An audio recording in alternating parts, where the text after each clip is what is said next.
Think about that Thunder Pelicans game last night. Let's go. Let's do it. Go ahead. Right? Like, yeah. That on paper, Thunder should have destroyed them, right?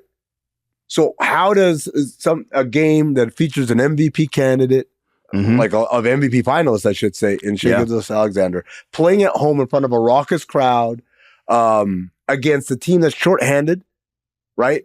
They're missing perhaps their best player in Zion Williamson, their second best player, Brandon Ingram, having a bad game. How does that come down to a CJ McCollum 3-point attempt at the end? And it's because a veteran team, and it's not like the Pelicans are super veteran. They're just more veteran than just the been Thunder. Through a little bit more. They just did a little bit more. They've got a little bit of a rind on them, right? They've been through this in a way that the number of guys on Oklahoma City who've been through this. This is the term, right? You know how the terms are. This ain't my first time at the rodeo. This is their first time at the rodeo. Yep. So again, I expect, especially if Zion doesn't come back, I expect the Thunder to win the series. But you see how the experience gap can close the talent gap and make something that should be an easy to put it in chalk kind of affair into something that's in question. You know what the thing that struck me about that game? Hey, Chet Holmgren, y'all. Like, don't get me wrong. Victor Wembanyama is the total future, right? There's no doubt in my mind about that. And I won't say that Chet has gotten overlooked, but I will say that in the vein of everything with Oklahoma City, with Jalen Williams and SGA and all those guys there, he's gotten a little undervalued. And that play that he made against Larry Nance, where you're covering the rim and you're baiting a guy who's also 2 feet in the paint to go up and you know that you can get it, that's a vet move. You know what I mean? That's a vet. To me, I don't know if you feel like this. New Orleans' late game execution, I won't say it was predictable, but I will say nothing caught me off guard, whether it was CJ trying to take somebody off the dribble, which I do not think is necessarily the best usage of CJ down. You know, he can make tough shots, but I ain't what I want him doing. Same thing for Brandon Ingram. Like, I was a little surprised that they did not try to make Oklahoma City a little more uncomfortable, that they just went to ISO. Like, they played sometimes like a team that did not trust itself. Right. No, I agree with you. And they've done that in the past. Like, that's the one thing to be clear is that I've never walked away thinking like, wow, the Pelicans ran some great late game stuff. Most of their success has been getting it to Ingram, getting it to CJ, getting it to Zion at the elbow, and then letting them go to work. And like that works sometimes, and sometimes it doesn't, like we saw last night.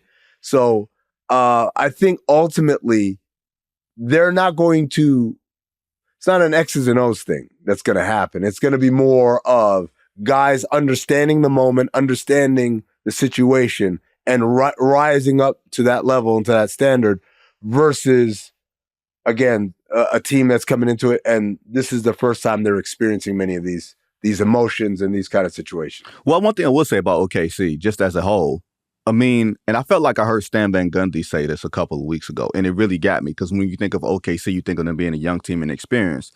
Stan said, they don't do young, dumb stuff. They don't do young, stupid team stuff. They don't have the lapses in defense. They don't throw the ball around. Like, there was a couple of plays where clearly they looked a little skittish, but when it came down late, Shai was at the top. We're going to find and hunt the switch that we want. Oh, we got CJ on him, who's that's Urkel out there. You know what I mean? Like, we're going to get a few inches shorter. He's going to dip his hand in the cookie jar. Boom. Like, they do have a veteran sense of bread and butter, I think, Amin, that even if they were skittish early, they found themselves a little bit later. You know what I mean? Like, I will give them that for game one. They are a smart team. I agree. I think Stan might have said it on Le Batard show when I was on with him. He said, this team does not play like a young team. He's right. The average age of this team is 22 years old. And a lot of that was Gordon Hayward. Yep. Right? Pulling the average up. Right? They don't play like a team that's 22 years old. But I do know that this crucible that is the playoffs will test even the most sound and savvy first-timer. Like, it comes, and it will come to them as well. Probably not in the first round again, but at some point soon, they're going to reach a point where execution does not come to them because they've never seen it before. I think it was so many plays, Vinny, throughout the years, throughout the playoffs, where a guy comes up. I'll give you a great example. 5 years ago, 4 years ago, can't even remember. No, 5 years ago, it was Heat versus Sixers in the first round.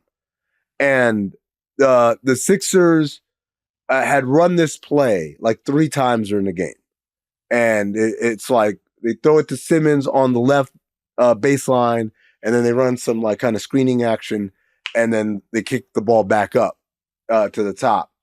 And it worked really well. And then the fourth time, they did in the fourth quarter, and Dwayne Wade, before the pass is even thrown to Simmons, who isn't even like the actual target, he jumps the pass, steals it, goes out, lays it up. Right. And everyone's like, oh, what a great anticipation play by Dwayne Wade. Dwayne Wade's 100 years old. He didn't anticipate. That wasn't quick twitch reflexes. He's seen that. He's seen it. He's seen it before. He probably seen it in the film. They definitely seen it happen during the game. They definitely talked about it as a staff with the players. Like, hey, this is the tell. And he read the tell, and he did it. That comes from, at that point for Dwayne Wade, 1,700,000 years of I've done this. I've seen these things. I've seen teams do stuff that works, and like, yeah, we like it. Let's keep doing that. Yep. And it turned against them. And so, like, these are the things that, like, ultimately, again, the Sixers won that series because the talent gap was there. Yep. And I feel the same thing for Oklahoma City here. The talent gap is there unless Zion comes back and then things start changing, whatever. But ultimately, there's going to be moments where they're executing their stuff, but they don't realize there's all sorts of tells that they're giving out that vet teams will take advantage of. Yes, 82 games compared to now you can focus in completely on scout. And dudes are just totally locked in as opposed to a video playing on a loop in a locker room and everybody just playing around on their phones. Now,